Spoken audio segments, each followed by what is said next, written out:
Hello guys, আসসালামু আলাইকুম। আশা করি সবাই ভালো আছেন। আজকে আমরা দেখব কিভাবে একটা মেটা অ্যাপ ক্রিয়েট করতে হয়, অথবা এটা আপনি ফেসবুক অ্যাপ বলতে পারেন। অনেকে হয়তো আমরা ডেভেলপার আছি যারা ফেসবুক এপিআই নিয়ে কাজ করতেছি, তারা অনেক সময় অনেক কনফিউজড হয়ে যায় কিভাবে একটা অ্যাপ ক্রিয়েট করতে হবে, অ্যাপের কনফিগারেশনগুলো কীরকম করতে হয়। তারপর হচ্ছে যারা ক্লায়েন্ট এন্ডে আছেন তারাও হয়তো অনেক সময় হোয়াটসঅ্যাপ অ্যাপ নিয়ে কাজ করেন, প্রয়োজন হয় কাজে হোয়াটসঅ্যাপ বিজনেসের ক্ষেত্রে। তো সেক্ষেত্রে আমি আজকে দেখাবো একটা অ্যাপ ক্রিয়েট করতে হয় কীভাবে। তো প্রথমেই আমরা আসবো ফেসবুকের ডেভেলপার অ্যাকাউন্ট থেকে ক্রিয়েট অ্যান অ্যাপ ডকুমেন্টেশনটা আমরা একটু দেখে নিই এখানে কীভাবে কী বলছে তারা। তো আমি এই ডকুমেন্টেশন লিঙ্কটা আপনার ডিসক্রিপশনে দিয়ে দেবো। তার আগে দেখেন এখানে লেখা আছে ক্রিয়েট অ্যান অ্যাপ। এখানে কিছু কথা লেখা আছে অ্যাপ ক্রিয়েট করতে হলে আপনার কী কী জিনিস লাগবে। বিফোর ইউ স্টার্ট, আপনাকে প্রথমে যে জিনিসটা লাগবে সেটা হচ্ছে ফেসবুকে লগ ইন থাকতে হবে। ফেসবুকে লগ ইন থাকার পরে হচ্ছে একটা ডেভেলপার অ্যাকাউন্ট থাকতে হবে। যদি আপনার ডেভেলপার অ্যাকাউন্ট করা না থাকে সেক্ষেত্রে আপনি আমাদের আরেকটা টিউটোরিয়াল আছে যেখানে ডেভেলপার অ্যাকাউন্ট কীভাবে করতে হয় সেটা একটু দেখে নেবেন, আমি লিঙ্কটা শেয়ার করে দিব। আর কিছু রিকোয়ারমেন্টস এখানে আছে যে আপনি একটা লোগো সেট করতে হবে। সেই লোগোটার ডাইমেনশনটা হচ্ছে এরকম 512 বাই 512, 1024 বাই 1024 এরকম। এবং ইমেজের যে ফরম্যাটগুলো সেটাও এখানে কিন্তু দেওয়া আছে, আপনি দেখতে পাচ্ছেন। ফাইল সাইজটা কীরকম 5 MB সেটাও এখানে আছে। কন্ট্যাক্ট ইনফরমেশনটা দিয়ে দিতে হবে। আপনি যদি অ্যাপের অ্যাডমিন হন সেক্ষেত্রে ওখানে কিছু বিজনেসের ইনফরমেশন লাগে সেগুলো আপনি দিয়ে দিবেন। তারপর হচ্ছে প্রাইভেসি পলিসির যে ইউআরএলটা আছে, আপনার যদি একটা ওয়েবসাইট থাকে সেই ওয়েবসাইটের একটা প্রাইভেসি পলিসি ইউআরএল থাকে সেইটা আপনি দিয়ে দিবেন।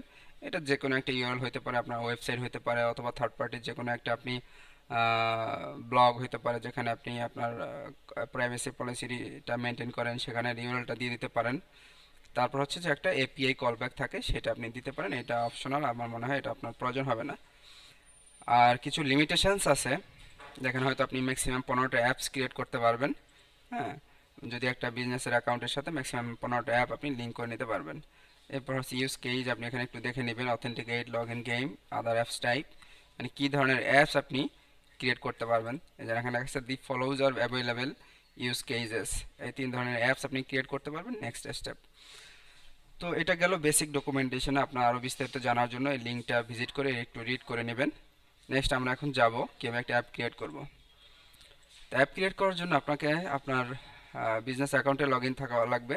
এরপর আপনি হচ্ছে যে দেখেন টপ বারে একটা মেনু আছে অ্যাপস, এই মেনুটাতে ক্লিক করবেন।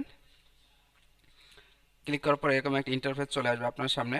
আসার পরে এখানে দেখেন রাইট সাইডে একটা বাটন আছে ক্রিয়েট অ্যাপ, অথবা নিচেও দেখেন যদি আপনার কোনো অ্যাপস না থাকে সেক্ষেত্রে নিচে একটা বাটন আছে ক্রিয়েট অ্যাপ, যে কোনো একটা বাটনে ক্লিক করলে আপনার হবে।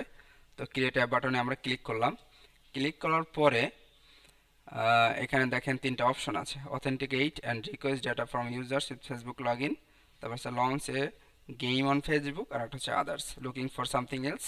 যেমন দেখেন এখানে আপনি যদি আদার্সটা একটু দেখেন, আমরা বেসিক্যালি আদার্স নিয়ে কাজ করি, তো আপনাকে আদার্সটা একটু ডিফাইন করি যেন explore other products and data permission such as ads management, WhatsApp and more. তো আমরা যেহেতু হোয়াটসঅ্যাপ এবং আদার এপিআই নিয়ে কাজ করব, ফেসবুক এবং আদার্স পেজগুলো নিয়ে কাজ করবো, ইনস্টাগ্রাম, সো আমরা এখানে বেসিক্যালি আদার্সটা ক্রিয়েট করব। এরপরে নেক্সটে চলে আসি। নেক্সটে আসার পর দেখেন সে বলছে সিলেক্ট অ্যান অ্যাপ টাইপ, অ্যাপটা আমাদের কী ধরনের হবে।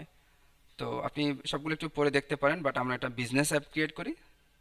সো সেক্ষেত্রে এখান থেকে আমরা বিজনেসটা সিলেক্ট করে দিয়ে নেক্সটে চলে আসলাম। আসার পরে দেখেন এখানে একটা অ্যাপ নেম দিতে বলছে। তো আমি অ্যাপটা কী নেম দেবো, আমি একটা টেস্ট পারপাসের জন্য অ্যাপ ক্রিয়েট করি।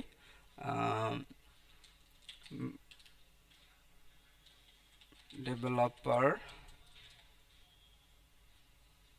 Tutorial app.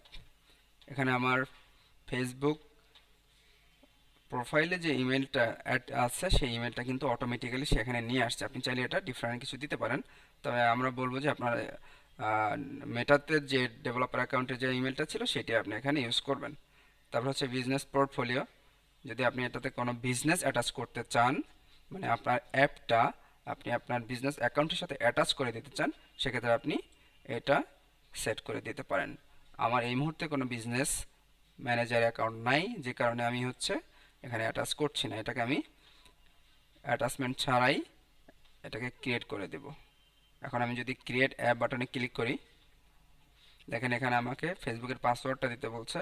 সো আমি যদি পাসওয়ার্ডটা দিয়ে দেই, দেওয়ার পরে সাবমিট করে দিলাম, এটা লোডিং দেখাচ্ছে, তার মানে কাজটা হচ্ছে, প্রসেসিংয়ে আছে। ওকে, সো দেখেন এখানে একটা নিউ একটা ইন্টারফেস চলে আসছে। এর লেফট সাইডে আপনি যদি দেখতে চান, এখানে ডেভেলপার টিউটোরিয়াল অ্যাপ নামে আমি যে অ্যাপটার নাম দিয়েছিলাম সেই অ্যাপটা ক্রিয়েট হয়ে গেছে। এখানে একটা অ্যাপ আইডি চলে আসছে। অ্যাপের মোডটা বাই ডিফল্ট হচ্ছে ডেভেলপমেন্ট মোডে থাকে। সো আপনি এটা লাইভে দেওয়ার প্রয়োজন হবে না যতক্ষণ না পর্যন্ত আপনি লাইভে যাচ্ছেন। সো অ্যাপটার ক্রিয়েট আমাদের হয়ে গেছে, এবং এটা দেখেন টাইপটা আমরা যে ফিচারগুলো দিয়েছিলাম সেই ফিচারগুলো নিয়ে একটা অ্যাপ ক্রিয়েট হয়ে গেছে, অ্যাপ টাইপ। হ্যাঁ, তো বাকি কাজগুলো হচ্ছে আমরা পরবর্তী পার্টগুলোতে দেখাবো, যে আপনি কিভাবে সেটিংস করবেন, কিভাবে এখানে আরো এই অ্যাপে আপনি চাইলে অন্যান্য ডিফারেন্ট ডেভেলপার হতে পারে, ইউজার হতে পারে, আপনি তাদেরকে রোলের অ্যাক্সেস দিতে পারেন, কিভাবে এখানে অন্যান্য প্রোডাক্টগুলো অ্যাড করতে হয়, এগুলো আমরা পরবর্তী স্টেপগুলোতে দেখব।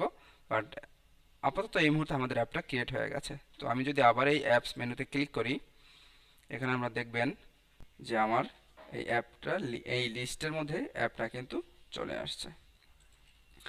সো আমরা আশা করি বুঝতে পারছি কিভাবে একটা ডেভেলপার, মেটা ডেভেলপার আর অ্যাপ ক্রিয়েট করতে হয়। সো আজকের মতো এই পর্যন্তই, ধন্যবাদ। যদি আপনার টিউটোরিয়ালটি ভালো লাগে অবশ্যই লাইক কমেন্ট শেয়ার করবেন। সাথে থাকার জন্য ধন্যবাদ।